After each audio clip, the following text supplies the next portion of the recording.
মনে করুন আজ রাতে ঠিক 2:37 কক্সবাজারের একটা রাডার স্টেশনে হঠাৎ স্ক্রিনে লাল বিন্দু জ্বলে উঠল। অপরিচিত বিমান, অজানা দিক থেকে সীমান্ত পার হচ্ছে। ডিউটি অফিসার ফোন তুলে ধরেন। 1 সেকেন্ড, 2 সেকেন্ড, 3। এখন প্রশ্ন হলো, এর পর কি হবে? কে সিদ্ধান্ত নেবে? এবং সবচেয়ে বড় কথা, এই সিদ্ধান্তটা কি আসলেই যুদ্ধ শুরু করবে, নাকি এই মুহূর্তের আগেই অন্য কোথাও অন্য কেউ পুরো হিসাবটা বদলে ফেলেছে? কারণ ইতিহাস বলে, যুদ্ধ জেতে না শুধু শক্তিশালীরা, যুদ্ধ জেতে তারা যারা মাটি চেনে, মানুষকে বোঝে আর সময়ের সাথে খেলতে জানে। চলুন দেখি কাগজে কি লেখা আছে। ভারতের পকেটে আছে 75 থেকে 80 বিলিয়ন ডলার শুধু সামরিক খাতে। সেনা সংখ্যা প্রায় 1.5 মিলিয়ন। একসাথে 3-4টা সীমান্ত সামলানোর ক্ষমতা। বাংলাদেশের 5 থেকে 6 বিলিয়ন ডলার। সেনা প্রায় 2,30,000। দেখে মনে হয় ব্যাপারটা পরিষ্কার, তাই না? কিন্তু এখানেই গল্পটা মজার হয়ে ওঠে। কারণ যুদ্ধ তো আর স্প্রেডশিটে হয় না, এটা হয় মাটিতে, মানুষের মধ্যে, পরিস্থিতির ভেতরে। আর সেখানে সংখ্যা অনেক সময় মিথ্যা বলে। এবার একটা জিনিস বলি, যেটা বেশিরভাগ মানুষ জানে না। বাংলাদেশের শক্তি শুধু ক্যান্টনমেন্টে নেই, এটা লুকিয়ে আছে সারা দেশ জুড়ে। সক্রিয় সেনা 2,30,000, কিন্তু আনসার ও ভিডিপি 60 থেকে 70 লাখ।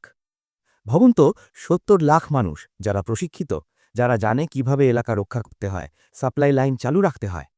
এরা হয়তো ট্যাঙ্ক চালায় না, F-16 উড়ায় না, কিন্তু যুদ্ধের সময় এই অদৃশ্য সেনারা হয়ে ওঠে সবচেয়ে বড় চ্যালেঞ্জ। এখন আসি আসল জায়গায়, জিওগ্রাফিতে। বাংলাদেশ দেখতে ছোট্ট একটা দেশ মনে হয়, তাই না? কিন্তু যুদ্ধের ম্যাপে এটা একটা দুঃস্বপ্ন। প্রতি বর্গ কিলোমিটারে 1200-এর অধিক মানুষ। নদী আর শাখা-প্রশাখা 700-এর বেশি। মানে কি এর? মানে হলো, প্রতিটা শহর একটা দুর্গ, প্রতিটা নদী একটা প্রাকৃতিক বাধা।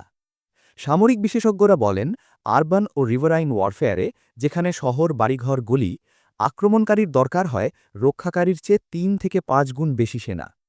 এখন হিসেব করুন, বাংলাদেশের 2,30,000 সেনাকে মোকাবিলা করতে ভারতের লাগবে 10 থেকে 13 লাখ সেনা, শুধুমাত্র এই ফ্রন্টের জন্য। আর এটা মনে রাখবেন, এটা শুধু একটা অনুমান। বাস্তবে নদী পার হওয়া, শহর নিয়ন্ত্রণ করা, এগুলো মাসের পর মাস লাগতে পারে। এবার দেখি ভারতের পরিস্থিতি। ভারতের সমস্যা শক্তির অভাব না, সমস্যা হল কোথায় কত শক্তি দেবে সেই সিদ্ধান্ত। বাইরের চাপ। পাকিস্তান কাশ্মীরের লাইন অফ কন্ট্রোলে সবসময় 4 থেকে 5 লাখ সেনা মোতায়েন। এটা সরানো মানে কাশ্মীরে ঝুঁকি।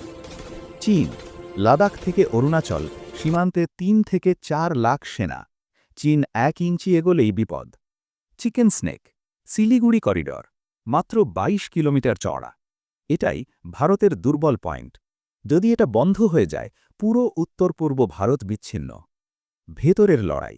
নকশাল বা মাওবাদী আন্দোলন, কাশ্মীরে সংঘাত, উত্তর পূর্বে ULFA, NSCN-এর মতো দল।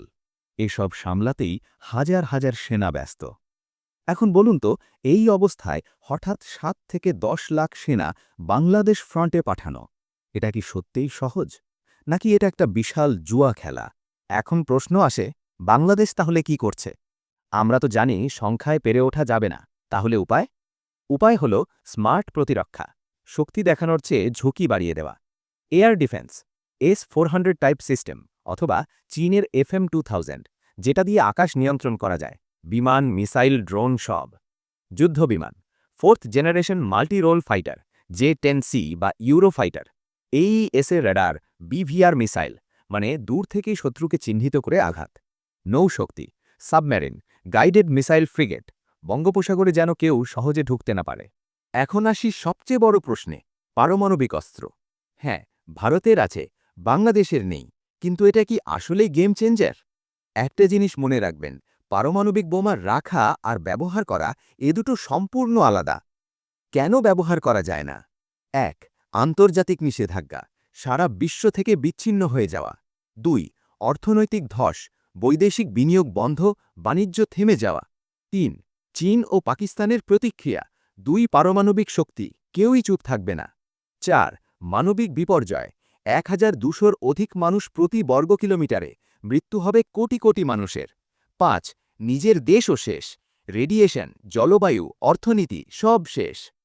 পারমাণবিক অস্ত্র আসলে যুদ্ধ জিতার জন্য নয়, এটা ডিটারেন্স, একটা সতর্কবার্তা। শেষ সীমানা ব্যবহার করা মানেই সবার ধ্বংস এজন্যই বাংলাদেশ নির্ভর করছে স্মার্ট কনভেনশনাল প্রতিরক্ষায় যুদ্ধ জেতার চেয়ে যুদ্ধ এড়ানোর কৌশলে এখন একটা ইন্টারেস্টিং ব্যাপার বাংলাদেশ একা নয় কিন্তু খোলাখুলি জোটও করে না বরং তৈরি করছে কৌশলগত সম্পর্ক চীন থেকে প্রযুক্তি প্রতিরক্ষা সরঞ্জাম অবকাঠামো তুরস্ক থেকে ড্রোন টেকনোলজি স্মার্ট অস্ত্র পাকিস্তান হতে প্রশিক্ষণ অভিজ্ঞতা শেয়ারিং এই সম্পর্কগুলো কোনো সামরিক জোট নয় কিন্তু এগুলো একটা ব্যালেন্স তৈরি করে যেন কেউ সহজে ভাবতে না পারে তো শেষ কথা কি বাস্তবতা হল যুদ্ধ কারো জন্যেই সহজ নয় বাংলাদেশ জানে সে বড় নয় কিন্তু হার মানাও সহজ নয় জিওগ্রাফি জনশক্তি আর কৌশল এসব মিলিয়ে সে একটা কঠিন লক্ষ্য আর ভারত জানে বড় শক্তি হওয়া মানেই সব লড়াই জেতা যায় না